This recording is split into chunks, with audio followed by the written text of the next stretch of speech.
नमस्कार। मैं डॉक्टर जितेंद्र, ज्योतिषाचार्य, vastu expert and reiki master. आज हम कर्म और भाग्य के बारे में बात करेंगे। आज हम कर्म क्या होते हैं और भाग्य क्या होता है और कर्मों का फल क्या होता है, इसके बारे में बात करेंगे। हमारे दो मन होते हैं, हमने लिखा है, सुना है। एक जागृत मन, एक अर्धजागृत मन। लेकिन मन के 7 तल होते हैं। हमारे मन के 7 तल होते हैं और सब में हमारी यादें, हमारे कर्म, हमारे जन्म, जो पूर्व जन्म है, सभी की यादें अंदर रहती है। ऐसे ही हमारा जीवन बनता है, हम जीते हैं। लेकिन आज कर्म क्या होते हैं और भाग्य क्या होता है, और कर्म से ही हमारा जीवन चलता है या भाग्य में जो लिखा है वही मिलता है, इसके बारे में समझेंगे। कैसा कर्म करना चाहिए, कैसे विचार करने चाहिए और अपने विचारों के द्वारा हमारा कर्म कैसे बदल सकते हैं, इसके बारे में बात करेंगे। कई लोग बोलते हैं कि भाग्य हमारे ईश्वर लिखता है। हमारे जीवन में जो भी कुछ घटित होने वाला है या हो गया है, सभी हमारे ईश्वर ने लिखा है। वैसे ही हमारा भाग्य बन चुका है, ऐसे ही हम जिंदगी जीते हैं। लेकिन दोस्तों, ईश्वर भाग्य लिखता है, सही बात है, लेकिन कर्म आपके होते हैं। जो आप कर्म करोगे वैसा आपको फल मिलने वाला है। अब कर्म की भाषा समझते हैं और भाग्य की भाषा समझते हैं। कर्म क्या होते हैं और भाग्य क्या होता है। भाग्य कर्म से ही निर्मित होता है। भाग्य कर्म से ही निर्मित होता है। पूर्व जन्म के कर्म और इस जन्म के कर्म बराबर आपका भाग्य।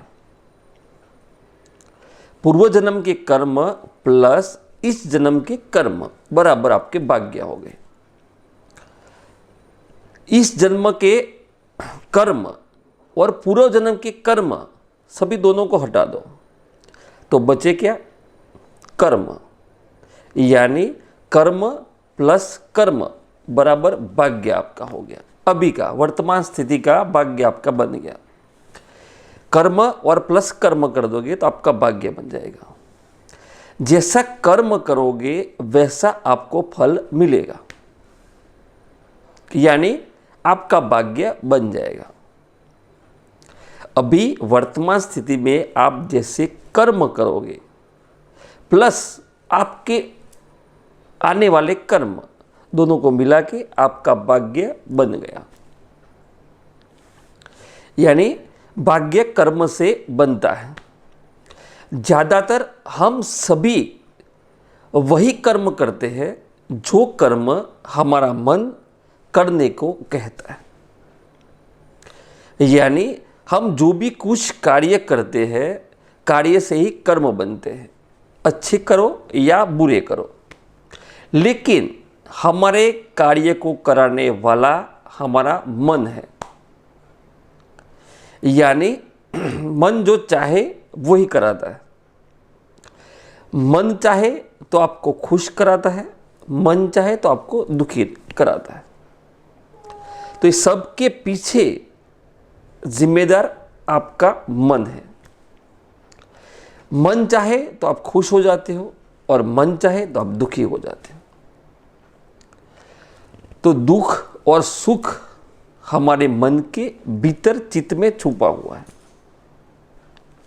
इसी से कर्म बनते हैं। आपके जो विचार आएंगे, विचार से ही आपके कर्म निर्मित हो जाएंगे। आप सोचो, कोई भी सदैव खुश नहीं रह पाता। करोड़पति ले लो, खरबोपति ले लो, या इसके पास बहुत सारा धन हो, गाड़ी हो, बंगला हो, ज़मीन हो, सब कुछ इसके पास सही हो, भौतिक सुख सगवड़े हो, इसकी मनपसंद इसकी पत्नी हो, इसके बच्चे हो, यानी सब जगह पे इसको भौतिक और आध्यात्मिक सभी जगह से वो संपन्न हो, तो भी वो खुश सदा नहीं रह पाता। क्यों नहीं रह पाता दोस्तों? क्योंकि सबके भीतर एक मन छुपा है, और मन चाहे तो ही खुश रह सकता है, और मन नहीं चाहे तो आप उदास हो जाते हो। सब कुछ होने के बाद भी आप सदैव 24 घंटे खुश नहीं रह पाते। आप खुश रहने का प्रयास करोगे तो भी आप उदास हो जाओगे। अब आप देखिए, सब गोल मिला के आगे पीछे सब देख के सबके पीछे जिम्मेदार कौन है? तो जिम्मेदार हमारा मन है। मन वो ही कराता है जो वो चाहता है,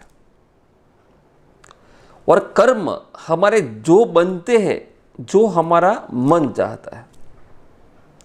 मन यानी हमारे जो विचार चलते हैं, ऐसे ही हमारा कर्म बन जाता है। सभी लोग अपने जीवन में अच्छे कर्म करते हैं, कोई बुरा कर्म करना नहीं चाहता।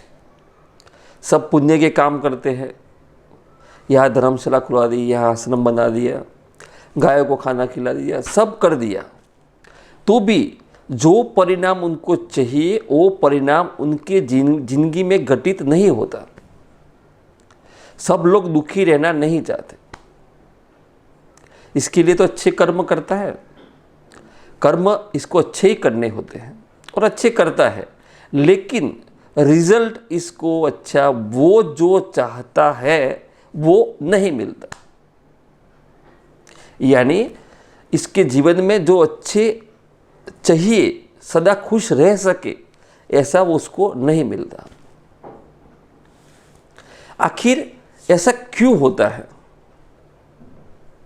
क्योंकि यही आड़ में हमारा मन आ जाता है, और मन के पास जो इसके भीतर छुपा है, इसको ढूंढना है और इसको बदलना है।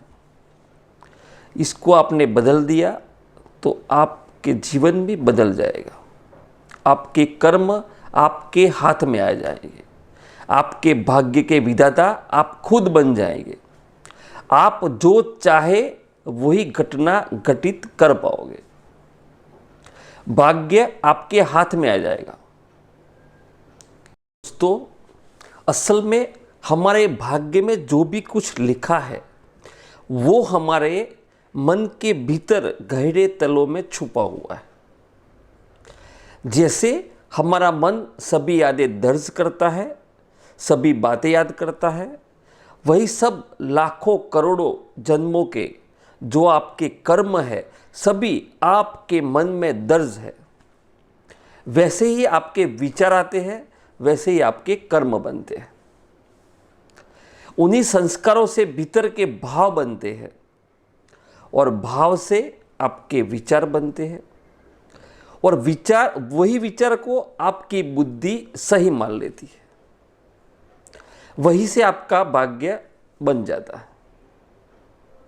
समझ गए होंगे बात आपकी? जो हमारे दिल के जो भाव होते हैं, भाव से विचार उत्पन्न होते हैं हमारे दिमाग के अंदर, और विचार वही बुद्धि हमारी इसको सही मान लेती है। वहीं से हमारा कर्म बन जाता है। तो हमारा भाग्य हमारे हाथ में है, विचार करना हमारे हाथ में है। अगर आप सही सोच रखेंगे, सकारात्मक विचार रखेंगे और अपना भाव अंदर डाल देंगे, तो आप जो चाहो वो बन सकते हो। आपकी ज़िंदगी में जो भी कुछ आपको चाहिए, आपको आपके विचार कर्म के द्वारा देगा। कर्म यानी कार्य करना, कार्य को ही कर्म कहते हैं। यानी हम जो भी कुछ करना चाहते हैं, जो बनना चाहते हैं, आप दिल से अपने दिमाग में डाल दोगे तो आप बन जाओगे, यकीन बन जाओगे। आपका भाग्य आप खुद लिख पाओगे। नहीं तो जो आपके मन के भीतर जो पड़े हैं कर्म, अगले जन्म के, पूर्व जन्म के, जो भी जन्म के, लाखों जन्मों के कर्म संस्कार के स्वरूप में बाहर निकल जाते हैं और आपका भाग्य बन जाता है। तो आपको हर एक जो आपके दिमाग में विचार चले उस सभी विचारों पे आपको नज़र बुद्धि से रखना है। कौन से विचार सही है, कौन से विचार गलत है और कैसा कार्य करना चाहिए। दिल से, भाव से अगर कुछ भी आप कर लोगे तो भगवान इसमें शामिल हो जाएगा, आपके सभी कार्य पूरे हो जाएंगे। आज के वीडियो में इतना ही। मन के बारे में और आगे समझेंगे और अपने विचारों को कैसे परिवर्तन लाके हमारा जीवन सुखमय, शांतिमय और आनंदमय कैसे आनंदमय बना सकते हैं, समझेंगे। धन्यवाद वीडियो देखने के लिए। वीडियो अच्छा लगे लाइक कर देना, चैनल को सब्सक्राइब कर देना और अपने दोस्तों के साथ शेयर कर देना। धन्यवाद धन्यवाद धन्यवाद। भगवान आपकी झोली खुशियों से भर दे, आपको सभी प्रकार की खुशियाँ मिले, आप सदैव हंसते और मुस्कुराते रहे। Thank you.